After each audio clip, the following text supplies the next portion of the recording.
I'm Max Keiser. Nice to see you all. How's everybody doing? Rotterdam is freaking cool. Wow, I've only been to Amsterdam. I've been missing a beat. Put your bag down now. All right, it's my lovely wife, Stacy. We do the Keiser report together, of course. Nobody watches it? Please, look it up, man. Well, as usual, my preparation for this afternoon consisted of, about 5 minutes ago, eating an orange out in the lobby to come up with something to regale you all with. I've been listening to the speakers today, and there's a lot of conversation about bankers are crooks, bankers are fraudulent, they commit all these horrible things, they are derivative wielders. But there's not much information on the ground in terms of how an actual banking corruption or a banking fraud takes place. So I thought it might be interesting for the audience, because I worked on Wall Street for many years. I'm going to walk you through actually how I stole money on Wall Street. How's that sound? Sound good? So this is an actual case study. This is not an abstraction. So this is, I was working on Wall Street in the 1980s. And so this would be a typical way that we would orchestrate a massive fraud. So what we called this was a look-back trade. So this is kind of what we would talk to each other and say, hey, we're engaged in a look-back trade. Basically what this would entail would be, you come into the office, usually drunk, coked up. It was the 80s. And, you have to understand that Wall Street at that time, when I started on Wall Street, there had been a bear market for 16 years.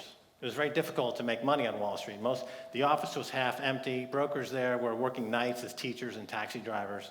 It was considered to be a crap job to be a stockbroker at that time, because the market had gone down for 16 straight years. It was like a wasteland. It was a graveyard. So then, as a 22-year-old, when I started working at Paine Webber, which is now owned by, I think, UBS, but you went from the party atmosphere of college into this boardroom of a brokerage firm right at the moment of the biggest bull market in history's birth. So suddenly the market, which was not even above 1,000 on the Dow Jones, it had struggled to get over 1,000 for decades. Suddenly it started that move from 800 or 900 on the Dow Jones to the 18,000 where it's been recently. And that's been the history of this enormous, incredible bull market that has just fundamentally changed society in a huge way. But back in the early 1980s, it was still a new thing. And so the job was to take every bad behavior I had as a college student and to transport that into my new job as a stockbroker. So basically, the party just was accelerated by making, I think the year before I had a part-time job as a proofreader at a rubber stamp factory. And then I first year at Paine Webber, I think I cleared $250,000. And that was having absolutely no knowledge whatsoever from a stock or a bond I had absolutely no idea. But there was just so much money that flooded in that a rhesus monkey could do well. But there was a lot of interesting tricks. So the look-back trade was basically you come in and you find stocks that have a very high beta, that are very volatile, that are whipsawing in price. And when you see that kind of action, it means that the options market, the options market rides on top of the stock market, if you will. You see a lot of volatility in the options market as well. So you come in and basically you buy 100 or 200 options on a really high beta, high volatility stock. Then you go to lunch. You come back from lunch and you're sitting on either a really big profit or a really big loss. The key is that when you put that trade on initially, is you don't give the account number. So there's collusion with the options trader down on the floor, and there's also collusions with the compliance officer, who gets the biggest Christmas bonus every year, by the way, of any brokerage firm. The compliance officer is the one with the big fruit basket at the end of the year, because you've got to grease his palm pretty liberally. And so you don't give that account number when you put that trade on. You come back from lunch, now you're sitting there with either a huge loss or a huge gain. Now, if it's a huge gain, obviously, it's easy to place a huge gain. You simply call a client and say, I've got a huge gain I want to dump into your account. Wink, wink, you owe me the kickback. And the client, of course, says, yeah, okay, that's cool. The usual then. Now, if it's a huge loss, it's also quite valuable because every corporation at the end of the quarter is looking for tax losses to minimize their taxes for the quarter. And this is called corporate services. So you call up the tax compliance guy at that company, huge company, big companies, you just say, hey man, I've got this, $5 million loss I need to place somewhere. And they say, great, put it in my account. Therefore, their tax have been diminished, and of course, there's a huge kickback. And so that's a look-back trade, and of course, the commissions on this are huge. So you can do this all day long. You can make hundreds of thousands of dollars in commissions a week, every couple of weeks doing this. It's pretty easy. That's an actual fraud.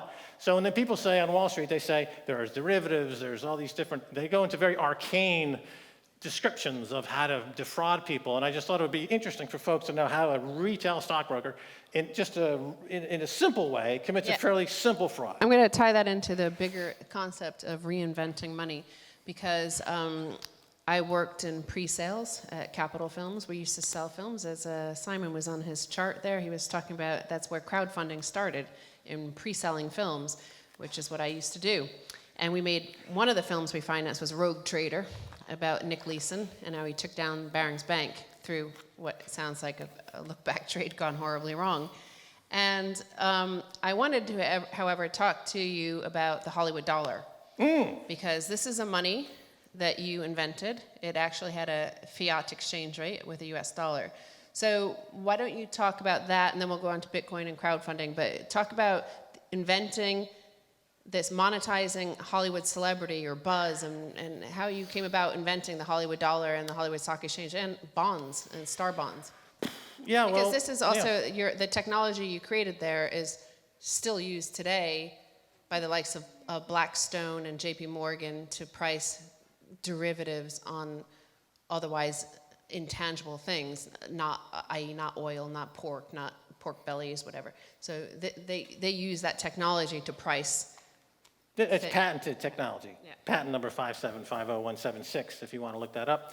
The U.S. Patent Office for virtual specialist technology. So you invented this in 1994, 1996. Yeah, okay. So tell us. So it's a virtual trading system for trading virtual securities with a virtual currency on a virtual market. And yet it has since become the basis for what we call media derivatives or the advanced derivatives trading. They all reference this patent and this technology. But when in 1990, I kind of retired from my Wall Street job. So I went from 83 to 1990. And then it got so boring just ripping people off all day. There's no skill to it, that I took off and I went to live in France and have some fun. So I spent about 5 years in France and just kicking about, having fun. And then my friend, who had since become a big shot in Hollywood, visited me, and he bought an idea for a screenplay, a treatment for a screenplay that he sold to Harvey Weinstein at Miramax. And so he said, why don't you come to LA and produce this film? So I went to LA, and they put that film into turnaround, which means that they essentially abandoned the film. And I had nothing to do. So I went back to my old Wall Street buddy, and I said, this town, Los Angeles, is the boringest town in the world. And nobody knows anything about, I try to talk about the stock market, and everyone's just like, money, duh. So I said, why don't we create the Hollywood Stock Exchange? It's just based on box office revenues. We'll make movies, the stocks, we'll make the stars, the bonds. And he said, okay, that's great. He put up $500,000. And I went to an integrator called Cambridge Technology Partners, and they eventually spent over $40 million on this project. But we started off with $500,000. This is before Web 2.0. Well, before Web 2.0, where you could just click and snap and post, and you just take stuff off the shelf and create, that environment. You actually we had to create software from scratch. So to trade a virtual security on a virtual exchange with a virtual money was a challenge to create price parity over thousands of these securities. So I created something called the Virtual Specialist Technology, which is the ability to. It's based on the Hollywood dollar, which is the first digital or electronic dollar that the New York Times wrote about in the fully convertible into US dollars when we used to trade them on eBay for a 1 to a million was the exchange rate. And that we were working with. And you never had problems like Bitcoin is now having, where they're like, you can't trade this for dollars. No, there was quite a novelty at that time, and they didn't see it as a threat. The threat came from the MPAA that was felt threatened by the idea that we were controlling the marketing window of the movie industry, because the movie industry is all based on the opening weekend's box office grosses, that they spend all the, if a movie costs $100 million to make, they spend $100 million on marketing. And they try to get that opening window of the first 3 days of opening to be big, and then that is ancillary markets, TV, cable, foreign. So the 100 million or that huge marketing budget is all based on hype and perception. So the Hollywood Stock Exchange was saying, well, that next Tom Cruise movie that opens up in a year is actually worth, based on this market, it's going to have a $90 million domestic run, which would be a disappointment for the studio based on the market. And so the studios quickly figured out that this was going to eat their lunch, and they eventually got on the board, and they dismantled the company, and we got into a huge protracted, problems, and they basically pulled the plug on that. The same way that they did with Kim.com in New Zealand. Yeah. So basically you invented a stock market that had more volume than the It Dow was the Jones, leading New York Stock volume Exchange. exchange in the world. And it was because of this, because I knew you had created the Hollywood dollar, that when John Matonis reached out to me in like late 2010, early 2011, saying he was going to be in Paris where we made Keiser report. And he said, he was explaining about this thing called Bitcoin. And all I could figure out was that it was a digital currency. So I said, Max, we're having this guest on who's going to talk about a new digital currency, and you know about digital currency. But when you did the interview, you saw the process of discovery, that you were like, this isn't just... Yeah, at first I thought it was just another kind of ripoff of my technology, as there had been many. Like the policy analysis market by John Poindexter in Washington created the terror futures market. Another market in Ireland called InTrade was ex-HSX employees ripping me off again, uncredited, and a few other ripoffs. And I thought, oh, this sounds like another ripoff. But then during the interview, the whole beauty of cryptocurrency dawned.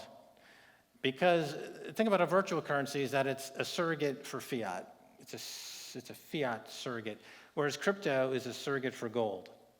Truly is it's an actual surrogate for gold. And that, it's remarkable.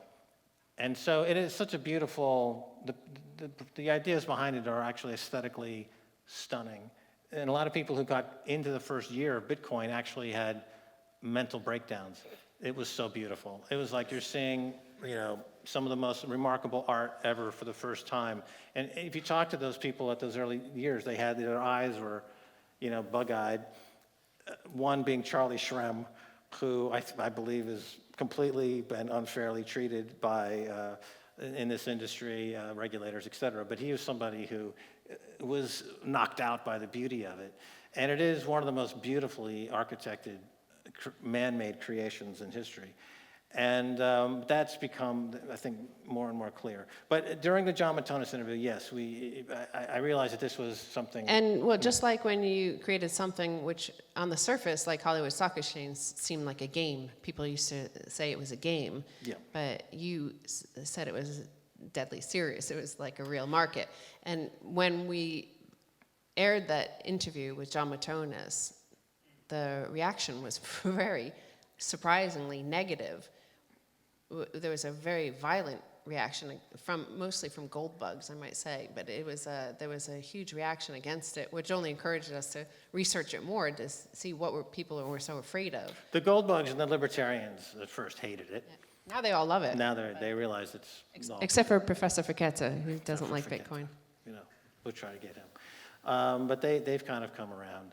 And there was a hugely negative reaction to it. Across all, especially in a place like Britain, where there are, the British are property price. Well, they're property speculators, and they're essentially subject to the Queen. They're not free in the sense that Well, that's what you do notice from a lot of things online is like people prefer to be subjects wherever they are. They don't even need to be in living under a monarchy. They prefer like a top-down approach. They prefer J.P. Morgan to control. It's a lot easier to be in prison, to be a slave. Yeah. This is the thing. But then with Hollywood Stock Exchange, part of your patent actually talks about basically what Kickstarter became. You were talking about pre-selling the ticket, pre-selling it, and financing projects this way. The original business plan combines them all back into let's get 1 million users and then sell them a ticket in advance to fund a movie. So that was the business plan I submitted. But the MPAA was not having anything to do with that. They shut it down because it was too much of a threat to their marketing, their model, and the MPAA is one of the most powerful lobbies, second only to the defense industry in America. And if you want to go to jail real fast, you would defy Chris Dodd and the Motion Picture Association of America, as Kim.com has the MPAA got the futures market. Remember, so Cantor Fitzgerald bought Hollywood Stock Exchange, bought the technology, and they tried to launch a real futures market out of Chicago, and it got shut down by the MPAA. They spent $20 million. They were going to do a cash market, launch it in Chicago. And at the 11th hour, Chris Dodd, who was then a senator as part of the Dodd-Frank bill, added into the legislation outlawing box office futures became outlawed in America. Which is remarkable because they're allowing Bitcoin futures now via Chicago. Well, there's only industry in America that's protected in this way. That you cannot. Every other industry in America has a futures business that can move the price, but the Hollywood industry is protected against futures by this law. And then shortly thereafter, Chris Dodd was made the head of the MPAA. So more corruption there. And so they outlawed it. But they did, interestingly enough, this became known as the prediction market industry after I created all this. And there was one called the Hubdub by a guy named Eccles, I think. Nigel Eccles. And he had one called Hubdub, and it wasn't working. He then started something called FanDuel, which is now a billion-dollar industry, billion-dollar company, which is daily sports betting, fantasy betting. But there was an exemption in the Chris Dodd bill that carved out for sports. So and this guy was a former consultant, I think, at Booz Allen. Okay. We have to the stories are throw this out to the audience. Yeah, but questions. Reinventing money, because I did get a lot of questions from the people when I was out there about how to go about reinventing money and doing this. So they do questions. Throw it out. Do you want to throw it, Max? You want to throw it? Do I get to throw it? Oh, great. This is cool, man. Great. Let's see how we're way in the back. Way in the back. Way in the back. Put your hand up, baby. Put it up. Nobody, what's up, man? Okay, here we go. Huh. Yeah. Close. Oh. He never played baseball. I did. I used to be on the baseball team. I have a repetitive stress disorder he's a hockey from watching the price of my stocks collapse. It can't be that low. What? Is it working? Yeah, it's working. Great. Next, Stacy, huge fan of the show. I would like to say to you. My question is on the technical side of Bitcoin. I was wondering, Max, what's your take on the current block size debate that's engulfing the Bitcoin sphere? Oh yeah. Well, I was talking to Tony Galippi about this, who runs BitPay, and I'm in the camp that thinks it's basically non-event in many ways.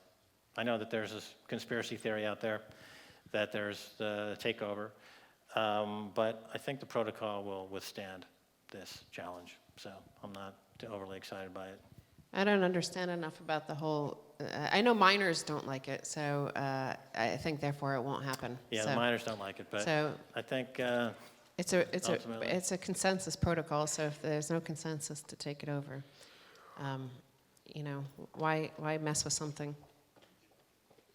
It was, I mean, I think that when Bitcoin first hit, all the really smart people in San Francisco and Silicon Valley completely missed it. And because they want to sound like they're not idiots, they came back and said, oh, Bitcoin sucks, but there's something called the blockchain. And we invented that. and we're still as smart as you thought we were 2 years ago. But that's like saying, I love grilled cheese sandwiches, but I hate cheese, right? Yeah. So they're just talking out of their bottoms. And the pendulum is swinging back to Bitcoin now, away from proprietary blockchain, idiocy, banking nonsense. Yeah, It's cheap. Max, Bitcoin's cheap at whatever it is, 213, it's cheap. you speak about your fraud that you committed as Yeah. if it was nothing. Yeah. I don't know much about your personal life. Did you suffer any consequences from that? Or No, the business model of Wall Street is fraud. And the business model is that we keep 90 cents of every fraud dollar we make. That's the stated model. It's the model that the former Attorney General of America said that Wall Street is beyond prosecution. We'll never prosecute Wall Street. They can do whatever they want. They've legalized criminality. Back under Clinton, they repealed Glass-Steagall. That was saying, I love fraud. They turned the digital millennium, the Act of 2010, where they essentially made derivatives trading, which was formerly gambling. They said, no, this is actually investment.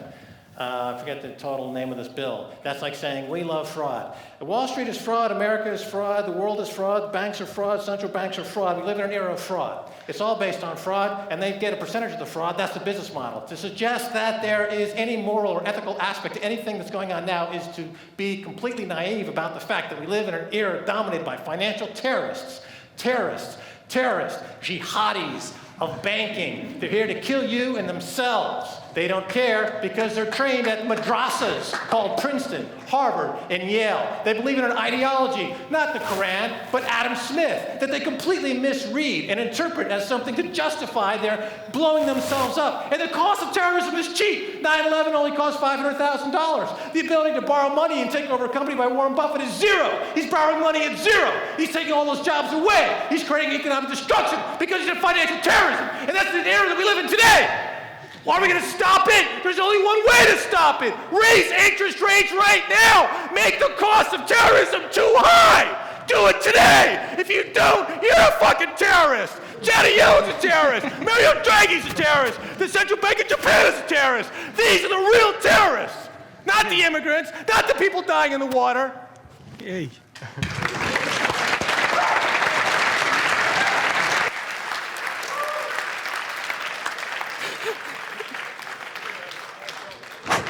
Hello. Here comes a question.